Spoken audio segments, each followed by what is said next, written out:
नमस्कार. अवधूत चिंतन श्री गुरुदेव दत्त श्री स्वामी समर्थ महाराज की जय.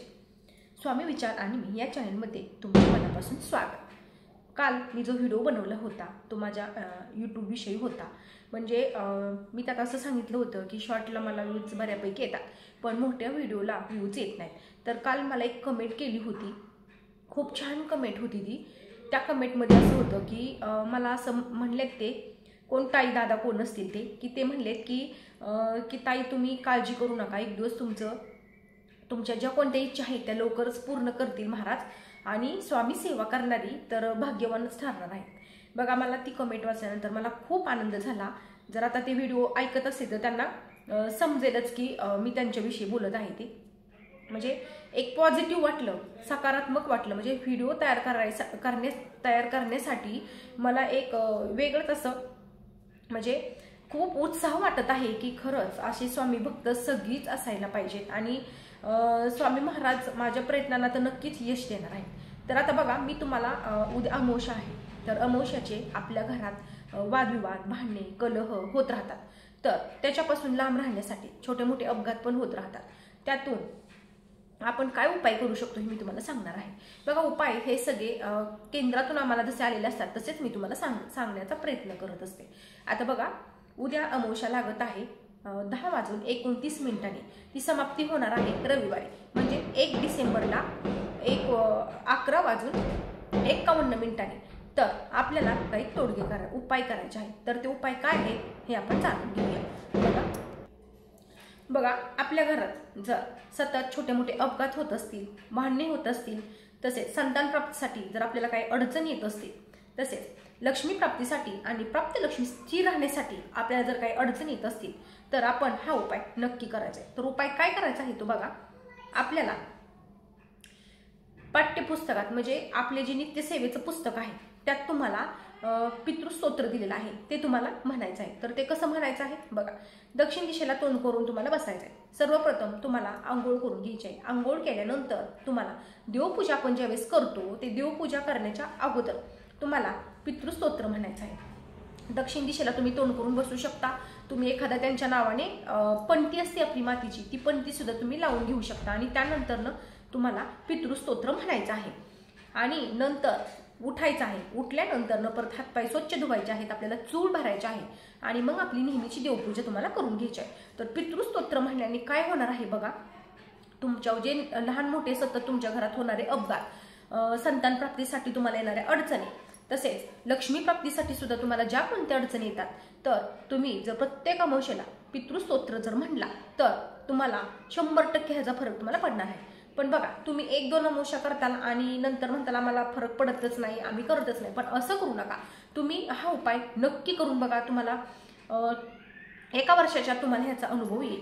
बघा, आता पितृस्तोत्र म्हणजे नक्की काय, आपले जे पितृ आहेत त्यांच्यासाठी आपण हे करत आहोत, प्रार्थना करत आहोत. म्हणजे जे कुठे ते असतील की त्यांना त्यातून मुक्ती मिळाली आणि बघा, ते ना एकदा मुक्ती मिळाली की आपल्याला आपली प्रगती होतच जाते. त्यामुळे आपण त्यांचे आभार मानायचे आहेत. म्हणजे जे काही आहे आज आपल्याकडे ते त्यांच्यामुळे आहे असे आपण त्यांच्याकडे प्रार्थना करायची आहे की तुम्ही आम्हाला खूप काही दिलेलं आहे आणि हे सगळं तुमचंच आहे. बघा, याने जर तुम्ही 1 वर्षभर तुम्ही स्तोत्र म्हणला तर तुम्हाला नक्कीच ह्याचा फायदा होणार आहे.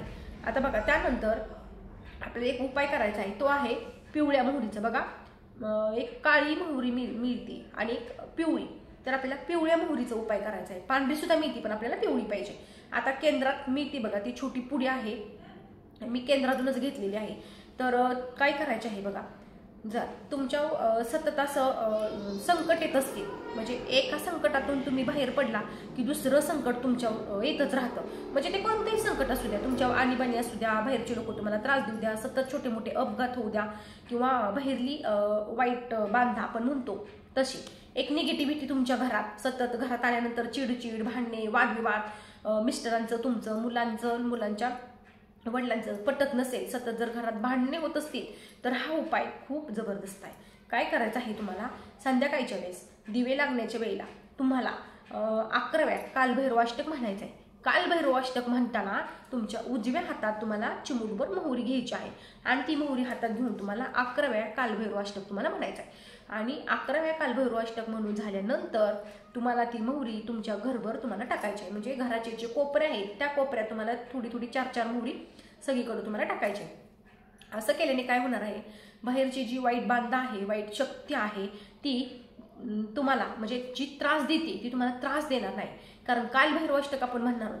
कालभैरवाष्टक म्हणजे कालभैरव महाराज हे एक शंकरांचंच एक रूप आहे आणि त्यांना आपण त्यांची कालभैरवाष्टक जर म्हणलो तर वाईट शक्ती आपल्याला त्रास देणार नाही, म्हणजे ते आपल्या घरापर्यंतच येणार नाही. आता बघा काही वेळेला काय होतं, काही लोक म्हणजे आपल्याला कळत नाही, काही लोक बोलायला खूप छान बोलतात, आपल्या तोंडावर गोड गोड बोलतात, छान छान बोलतात आणि आपल्याविषयी ते काय विचार करतात पाठीमागं हे आपल्याला सुद्धा कळत नाही. त्यामुळे आपल्या घरात अशी भांडणे वादविवाद होत राहतात. त्यातून आपल्याला सुटका पाहिजे असेल तर संध्याकाळी दिवे लागण्याच्या वेळेला बघा, हा उपाय अमावस्येला तर अत्यंत प्रभावी आहे, पण हा उपाय तुम्ही दररोज सुद्धा करू शकता. दिवे लागण्याच्या वेळेला तुम्हाला काय करायचं आहे की कालभैरवाष्टक तुम्हाला म्हणून घ्यायचं आहे. त्याचबरोबर तुमच्यात जर सतत छोटे मोठे जर अपघात होत असतात, म्हणजे आपण काय म्हणतो की एक अपघातातून बचावलं तर दुसरा अपघात म्हणजे सतत चालूच असतं. छोटे मोठे अपघात जर सतत जर होत असतील तर उद्या तुम्हाला पिवळी मोहरी तुमच्या गाडीला बांधायची आहे. ती पण कशी बांधायची आहे ती सिद्ध करून, म्हणजे बघा तुम्हाला 11 वेळा कालभैरवाष्टक म्हणायचं आहे. त्यानंतर ती मोहरी एखाद्या पिवळ्या कपड्यात बांधायची आहे आणि आपली गाडी आहे त्या गाडीत तुम्हाला बांधायची. आता बघा 4 व्हीलर गाडी असेल तर तुम्ही इंजिन शेजारी तुम्ही ती बांधू शकता आणि ही बांधलेली पुडी आहे मोहरीची ती तुम्हाला प्रत्येक अमावस्येला बदलायची आहे.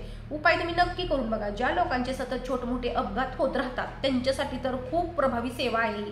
तुम्ही 11 वेळा कालभैरवाष्टक म्हणायचं आहे आणि म्हणल्यानंतर ती पुडी ती मोहरी पिवळ्या फडक्यात बांधायची आहे आणि ती आपल्या गाडीला बांधायची आहे. तुम्ही 4 व्हीलरला सुद्धा बांधू शकता आणि 2 व्हीलरला सुद्धा तुम्ही बांधू शकता. बांधल्यानंतर तुम्हाला ह्याचा रिझल्ट काय आहे हे तुम्हाला लवकरच कळणार आहे. त्यामुळे उद्या अमावस्या आहे, उद्या सर्वांनी हा उपाय करा. त्याचबरोबर उद्या तुमच्या घरातील जाळी झळमाटे काढायचे आहेत. तुमच्या घराला म्हणजे उंबरटा आहे त्याला हळदीचं लेपन सुद्धा तुम्ही उद्या करू शकता. कारण उद्या माता लक्ष्मीचं सुद्धा आगमन होत असतं. लोक अमावस्या म्हणले की घाबरतात, हा अमावस्या, पण तसं काहीही नसतं. अमावस्या जशी पौर्णिमा आहे तशीच अमावस्या सुद्धा असते, त्यामुळे घाबरण्याची काही गरज नसते. बघा आता दिवाळीतलं जे लक्ष्मीपूजन असतं ते कधी असतं, ते अमावस्येलाच असतं. त्यामुळे माता लक्ष्मीचं सुद्धा आपल्या घरात आगमन होत असतं. त्याच्यामुळे तुमच्या घरातील उद्या जाळे जळमाटे एक्स्ट्राची मळलेली जी काही कपडे असतील ती तुम्ही धुवू शकता, जाळे जळमाटे काढू शकता. मिठाच्या हळदीच्या पाण्याने तुम्ही तुमची फरशी पूर्ण पुसून घेऊ शकता. त्याचबरोबर तुटलेले फुटलेले भांडे असतील किंवा तुमचे इलेक्ट्रॉनिकचे काही सामान असेल, गंजलेलं कपाट असेल, फॅन असतील, इलेक्ट्रॉनिकच्या वस्तू खराब झालेल्या आहेत, तुटलेल्या, आपण ते ठीक आहे नीट करून आणू आपण असं म्हणतो, आपण ते तसंच ठेवून देतो. पण बघा हे असं ठेवून घरात एक निगेटिव्हिटी तयार होती. घरात आल्यानंतर आपली चिडचिड होत राहते. तर जे भंगार सामान आहे ते तुम्हाला उद्या बाहेर काढायचं आहे. बघा उद्याची पौर्णिमा, उद्याची अमावस्या खूप महत्त्वाची आहे. त्यामुळे उद्या तुम्ही हा उपाय नक्की करू बघा, तुम्हाला नक्की ह्याचा अनुभव येईल. तर केलेली सेवा स्वामींच्या चरणात नसतो. व्हिडिओ आवडल्यास लाईक, शेअर आणि सबस्क्राईब करा. तोपर्यंत तुम्हा सर्वांना श्री स्वामी समर्थ.